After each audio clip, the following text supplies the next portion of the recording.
প্রথমেই জানাবো সংবাদ শিরোনাম, তারপর বিস্তারিত। বাংলাদেশের সীমান্তের কাছে যে কারণে সামরিক শক্তি বাড়াচ্ছে ভারত। হাদিসহ টার্গেট কিলিংয়ে আছে যারা। ভারতের হুঁশিয়ারি দিয়ে যা বলল ডক্টর ইউনূস। এতক্ষণ শুনছিলেন সংবাদ শিরোনাম, এবার শুনবেন বিস্তারিত। সম্পূর্ণ ভিডিওটি দেখার অনুরোধ রইল। চলুন ভিডিওটি শুরু করা যাক। বাংলাদেশের সীমান্তের কাছে চিকেন নেক হিসেবে পরিচিত শিলিগুড়ি করিডর ঘিরে সম্প্রতি ভারতের কিছু সামরিক তৎপরতার খবর নিয়ে চলছে নানা বিশ্লেষণ। সীমান্তের কাছে আসাম ও উত্তর দিনাজপুর দুটি আর্মি স্টেশন বা সেনাঘাঁটি স্থাপনের কাজ শুরু করেছে ভারত ও বাংলাদেশের নিরাপত্তা বিশ্লেষকরা বলছেন, শিলিগুড়ি করিডরের সুরক্ষা নিশ্চিত করাই সম্ভবত ভারতের সামরিক সক্ষমতা বৃদ্ধির মূল উদ্দেশ্য। এই সঙ্গে বাংলাদেশের রাজনৈতিক পট পরিবর্তনের কারণে নতুন ভূ রাজনৈতিক প্রেক্ষাপটও এই সাময়িক তৎপরতার পেছনে একটা বড় ভূমিকা রেখেছে। বিশ্লেষকদের কথায় চিকেন নেক তথা শিলিগুড়ি করিডর ভারতের আঞ্চলিক অখণ্ডতা ও নিরাপত্তার প্রশ্নে খুবই স্পর্শকাতর একটি এলাকা। এটি ভারতের উত্তর পূর্বাঞ্চলীয় 7 রাজ্য বা 7 সিস্টারকে যুক্ত করেছে। আবার এই এলাকায় একাধিক দেশের সঙ্গে ভারতের সীমান্তও রয়েছে। চীন এই অঞ্চলে আধিপত্য বিস্তারের জন্য যে তৎপর রয়েছে সেটিকে মোকাবেলাও ভারতের একটি বড় লক্ষ্য বলে সাময়িক নিরাপত্তা বিশ্লেষকরা বলছেন। এদিকে বাংলাদেশ সীমান্তের কাছে ভারতের এই সাময়িক তৎপরতা নিয়ে যখন আলোচনা চলছে, তখন লালমনিরহাট সীমান্তের 62 কিলোমিটার ভারতের দখলে চলে গেছে এমন একটি গুজব ছড়ানো হয়েছে সামাজিক যোগাযোগ মাধ্যমে। বিবিসি বাংলা সরজমিনে লালমনিরহাটে জানার চেষ্টা করেছে পরিস্থিতি সম্পর্কে। সীমান্তে তৎপরতা নিয়ে কি বলছে বিজিবি ও স্থানীয় নাগরিকেরা। সম্প্রতি সামাজিক যোগাযোগ মাধ্যমে লালমনিরহাটে সীমান্তের 62 কিলোমিটার ভারতের দখলে চলে গেছে এমন প্রচার করা হয়। ঘটনা কি তা জানতে লালমনিরহাট বিজিবি কর্মকর্তা সরজমিনে সীমান্তে পরিদর্শন করেন। লালমনিরহাট 78 কিলোমিটার এবং কুড়িগ্রামে কিছু অংশ নিয়ে বিজিবি ব্যাটালিয়ন 15 এর আওতায় রয়েছে প্রায় 150 কিলোমিটার সীমান্ত এলাকা। 15 বিজিবির অধীনে লেফটেন্যান্ট কর্নেল মেহেদি ইমাম জানান, লালমনিরহাট সীমান্ত নিয়ে বিভ্রান্তিকর তথ্য সামাজিক যোগাযোগ মাধ্যমে ছড়ানো হয়েছে। এটা আমার নজরে পড়েছে যে লালমনিরহাটে প্রায় 62 কিলোমিটার এলাকা আমাদের পার্শ্ববর্তী দেশের সেনাবাহিনী কর্তৃক দখলে আছে। এরকম একটি ফেব্রিকেটেড নিউজ আমাদের কাছে এসেছে। আমি স্পষ্টভাবে বলতে চাই, এটা সম্পূর্ণ একটি গুজব। এটার মূল উদ্দেশ্য স্থানীয় জনমনে একটা বিভ্রান্তিকর সৃষ্টি করা। এই এলাকায় প্রত্যেকটা মানুষ স্বাচ্ছন্দ্যে এলাকায় আছে, বিজিবি টহল আছে, বিজিবি সরে যাওয়ার কোনো প্রশ্নই আসে না। সীমান্তের পরিস্থিতি সম্পূর্ণ স্বাভাবিক হয়েছে বলে উল্লেখ করে বিজিপি এই কর্মকর্তা। তিনি জানান, ভারতের সীমান্তরক্ষী বাহিনী বিএসএফের সঙ্গে নিয়মিত যোগাযোগ এবং যৌথ টহলও চলছে বিজিবির। ধরলা নদী ভারতের বাংলাদেশে একটি অন্তঃসীমানা নদী। লালমনিরহাট সীমান্তে মোগলহাট বিওপির কাছে এই দুটি নদী বিভক্ত করেছে বাংলাদেশ ও ভারতকে। মোগলহাটে ধরলা নদীর তীরে গিয়ে দেখা যায় বাংলাদেশের বাসিন্দারা সীমান্তে নির্দিষ্ট দূরত্বের মাঠে কাজ করা, নৌকা চালানোর মতো স্বাভাবিক কর্মকাণ্ড করছে। মোগলহাট সীমান্ত চৌকিতে পাহারার কাছে সীমান্তরক্ষী বিজিবি সদস্যরা। সীমান্ত এলাকার বাসিন্দারা জানান, জমি ভারতের দখলে চলে যাওয়ার মতো এ ধরনের কিছু লালমনিরহাটের সীমান্তে ঘটেনি। একজন স্থানীয় মেম্বার বলেন, এটা সম্পূর্ণ ভুয়া খবর ও বানোয়াট কথা।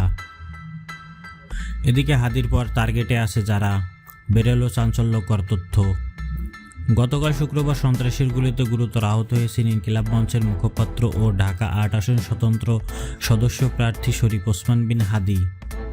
সংকটাপন্ন অবস্থায় বর্তমানে এভারকেয়ার হাসপাতালে থাকার পরে তাকে নিয়ে যাওয়া হয় সিঙ্গাপুরের মাউন্ট এলিজাবেথ হাসপাতালে। শীর্ষস্থানীয় কয়েকজন জুলাই যোদ্ধার উপর হত্যার উদ্দেশ্যে হামলা করতে পারে এমন স্পষ্টকাতর গুরুত্বপূর্ণ তথ্য সরকারকে আগেই জানানো হয়েছিল, কিন্তু কোনো ব্যবস্থা নেওয়া হয়নি এমন অভিযোগ সংশ্লিষ্টদের। টার্গেট কিলিংয়ের এই তালিকায় হাদি ছাড়াও নাগরিক জাতীয় পার্টি এনসিপি দক্ষিণাঞ্চলের মুখ্য সংগঠক হাসনাত আবদুল্লাহ ও আমার বাংলাদেশ এবি পার্টির সাধারণ সম্পাদক ব্যারিস্টার আসাদুজ্জামান ফুয়াদ সহ আরও কয়েকজন জুলাই সংগঠকের উপরে হামলার সুনির্দিষ্ট তথ্য পাওয়া যায়। সেপ্টেম্বরে যুক্তরাজ্য প্রবাসী জৈনিক আইনজীবী সূত্রে প্রাপ্ত এ সংক্রান্ত তথ্য সমাজের যোগাযোগ সরকারের গোয়েন্দা সংস্থা উচ্চ পর্যায়ের কাছেও পৌঁছে দেওয়া হয়। এমনকি খোদ ওসমান হাদি সহ 3 জুলাই যোদ্ধা নিজেরাই হুমকির বিষয়টি সরকারের দায়িত্বশীলদের নজরে আনেন।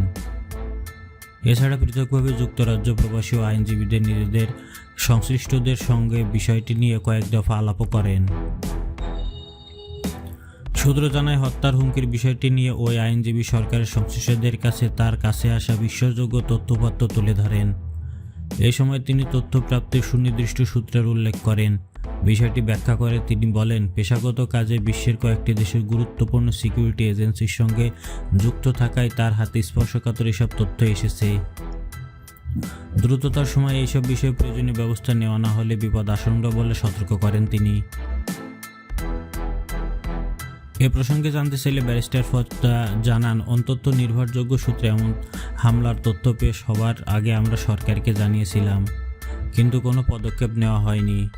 এছাড়া এসব ক্ষেত্রে শুধু ব্যক্তিগতভাবে নিরাপত্তা বাড়িয়ে তেমন কোনো ফল আসে না, কারণ বিদ্যমান বাস্তবতায় পুলিশ নিরাপত্তা নিয়ে তৃণমূল পর্যায়ে রাজনীতি করাও সম্ভব নয়। এসব উন্নত দেশগুলোতে চলে। এক প্রশ্নের জবাবে তিনি বলেন, আমরা সরকারকে বারবার বলছি নির্বাচনের আগে সন্ত্রাসীদের বিরুদ্ধে একটি বড় ধরনের অভিযান চালাতে হবে। বিষয়টি করে অবৈধ অস্ত্র উদ্ধার অভিযান ছাড়া সুষ্ঠু নির্বাচন করা আদৌ সম্ভব নয়। শুধু একজনের সিসকে চোর ধরলেই কোনো লোক দেখানো অভিযান সবার জন্য আত্মঘাতী হতে পারে। আরও একটি সূত্র জানায়, ওসমান হাদি, ব্যারিস্টার ফুয়াদ এবং হাসনাত আবদুল্লাহ সহ জুলাই সংগঠকদের উপর হামলার বিষয়ে তথ্য পেয়ে যুক্তরাজ্য প্রবাসী ওই আইনজীবী দ্রুততম সময়ে ঢাকায় চলে আসেন। তিনি সেপ্টেম্বরে এ বিষয়ে হাসনাত আবদুল্লাহ, ওসমান হাদি এবং ব্যারিস্টার ফুয়াদের সঙ্গে বৈঠক করেন। তিনি কাছ থেকে বিস্তারিত তথ্য জানার পর সংশ্লিষ্টদের কয়েকজনের সরকার উচ্চ পর্যায়ে যোগাযোগ করেন এবং এ বিষয়ে তাদের উদ্বেগের কথা জানান। বলেন, দীর্ঘদিন ধরে যুক্তরাজ্যে বেশ কয়েকটি দেশের নিরাপত্তা এজেন্সির সঙ্গে কাজ করার অভিজ্ঞতা রয়েছে সেই আইনজীবীর। ওইসব সূত্রের সুবাদে জুলাই সংগঠকদের উপরে হামলার বিষয়ে তার কাছে বেশ কিছু গুরুত্বপূর্ণ তথ্য আসে। বিষয়টি তিনি গুরুত্বের সঙ্গে নেন এবং দ্রুত ঢাকায় চলে আসেন। এদিকে সন্ত্রাস ও রক্তপাত গণতান্ত্রিক যাত্রাকে কেউ থামাতে পারবেন না বলেছেন প্রধান উপদেষ্টা ডক্টর মোহাম্মদ ইউনূস। সন্ত্রাস ও রক্তপাত করে গণতান্ত্রিক অগ্রযাত্রা কেউ থামাতে পারবে না বলে জানিয়েছে অন্তর্বর্তীকালীন সরকারের প্রধান উপদেষ্টা ডক্টর মোহাম্মদ ইউনূস। মঙ্গলবার 16 ডিসেম্বর সন্ধ্যার দিকে মহান বিজয় দিবস উপলক্ষে যাদের উদ্দেশ্যে দেওয়া ভাষণে তিনি একথা বলেন। প্রধান উপদেষ্টা বলেন, আমি পরিষ্কারভাবে বলতে চাই, পরাজিত শক্তি ফ্যাসিস্ট টেররিস্টদের এ অপচেষ্টা সম্পূর্ণভাবে ব্যর্থ করে দেওয়া হবে। ভয় দেখিয়ে, সন্ত্রাস ঘটিয়ে বা রক্ত ঝরিয়ে দেশে গণতান্ত্রিক অগ্রযাত্রা কেউ থামাতে পারবে না। আপনাদের প্রতি আহ্বান জানাই, সংযমতা বজায় রাখুন, অপপ্রচার বা গুজবে কান দেবেন না। ফ্যাসিস্ট টেররিস্টরা যারা অস্থিরতা সৃষ্টি করতে চায়, আমরা অবশ্যই ঐক্যবদ্ধ হয়ে তাদের মোকাবেলা করব এবং তাদের ফাঁদে পা দেব না। পরাজিত ফ্যাসিস্ট শক্তি এদের পবিত্র মাটিতে কোনোদিনও ফিরে আসতে পারবে না বলেও আশা ব্যক্ত করেন প্রধান উপদেষ্টা। তিনি বলেছেন, উৎসবমুখর ও শান্তিপূর্ণ নির্বাচন করে আমরা সবাই মিলে দেশের উপর আমাদের পরিপূর্ণ দখল প্রতিষ্ঠা করব। নির্বাচনে আর বাকি মাত্র 2 মাস। আমরা তাদের উপর নজর রাখবো এবং বাকি দিনের প্রতিটি দিন উৎসবমুখর করে রাখব। যেহেতু আমাদের কিশোর কিশোরী, তরুণ তরুণীদের মনে কোনো ভয় ডর নেই, তাই তারা নির্বাচনের আগে 2 মাসের প্রতিটি মুহূর্তে উৎসবমুখর করে রাখবে। সব রকম হিংসা কোন্দল থেকে দেশকে বাঁচিয়ে রাখবে। প্রিয় দর্শক, এমনই সকল নিউজ জানতে চ্যানেলটি সাবস্ক্রাইব করে আমাদের সাথে থাকুন। আল্লাহ হাফেজ।